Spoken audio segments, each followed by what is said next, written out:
There's the Beatles playing at GTFM and 8 days a week. Well, that was a great introduction for a very, very good reason. Got a very, very special guest from Liverpool, so that might give you a little bit of a clue. It's time to say good afternoon to Roag Best. Good afternoon, Roag. Hi, Gareth. Very nice to be with you and your listeners. Yes, because I'm talking to somebody very special with a lot of links, of course, to the Beatles, because Roag Best is the brother of the original drummer Pete Best, and of course these days is manager as well, Roag, isn't it? Yeah, I've been managing Pete for a long time when he decided to go back on the road, and I was surprised by his approach. I wasn't expecting it. I had a very successful music promotion company at the time, and he said, I've decided to go back on the road. And I said, that's fantastic. He said, I'd like you to be in the band. I said, that's even better. And he said, I need someone I can trust to manage me. Thinking of? He said, you.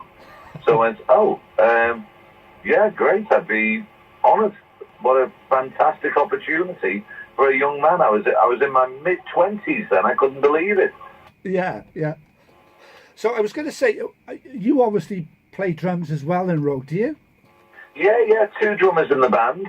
It's a little bit like, Doobie Brothers. We don't play the same rhythms, but we do rhythms that complement each other. So it creates a very big sound, Gareth. So what's your earliest memories? Because, of course, I think you were born to say in the early part of the 60s, I'll say it quickly. You're still much younger than me, I can say. But what's your earliest memories, Roag, that Pete was in a very special band at one time? Well, it took quite a time for it to kick in, Gareth, to be honest with you. Our whole house was obviously draped in Beatles history, but the history didn't mean a lot to me growing up. It was only when I got to like 11 or 12 that people were approaching me and saying, oh, your brother was in the Beatles.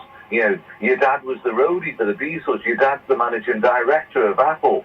And I was thinking, and then it was sort of when I started reaching 13, 14, 15 that the penny dropped, and I went, oh my God, Pete was in the biggest band in the world. My dad's running the biggest band in the world's company.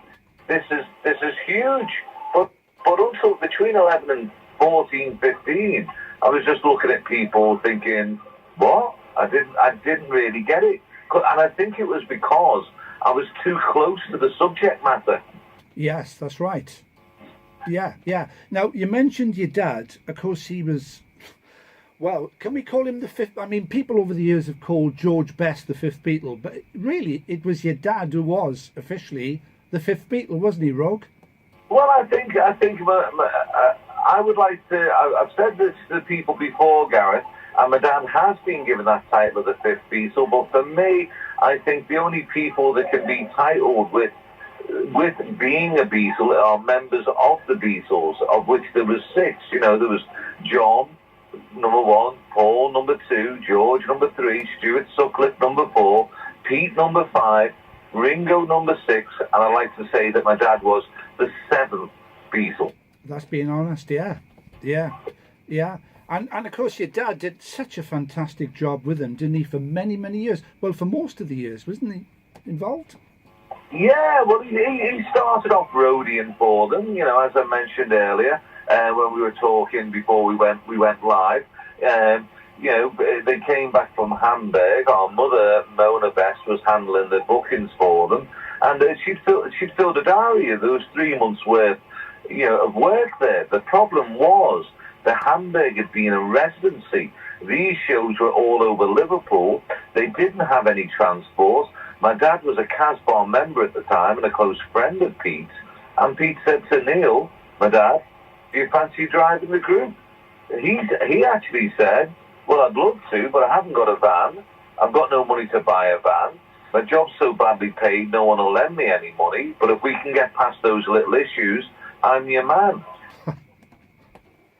Because my mum really liked him. Obviously, that became a relationship that lasted for 8 years. But my mum really liked him, and she said, you know what? I'll buy you a van. You pay me back. So she bought the van. He became the roadie. He became the road manager. And he eventually became the managing director of Apple.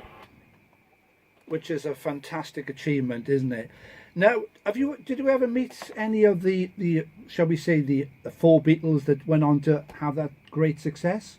Yeah, well, because of my relationship, it's very strange because when Pete was dismissed from the band, he never saw any of the members again. Because of my dad, I saw the other members all the time, and they're still close friends to this day. If Paul's coming to Liverpool, I'll get a call. Do you want tickets? Do you want passes to the VIP show? Do you want this? Do you want that? If Ringo's coming through, he'll invite me to shows. So I still see them all the time, and count. I basically count them as friends, to be honest with you. That's nice. That's nice, and it's nice that they treat you as a very, very close friend as well. Now, of course, you've got a project in Liverpool, and tell us all about that, Roag. Well, Gareth, I was given and then left items by my mother. I was given and left items. Not left. Given items by Pete. I was given and left items by my father, Neil, which was a wonderful collection of memorabilia in itself. But apart from that, for over 30 years, I've been collecting Beatles memorabilia, but I've only ever gone after rare items. So now I'm in this wonderful position that I've most probably got one of the rarest and biggest private collections in the world. Then that leads you to, what are you going to do with it?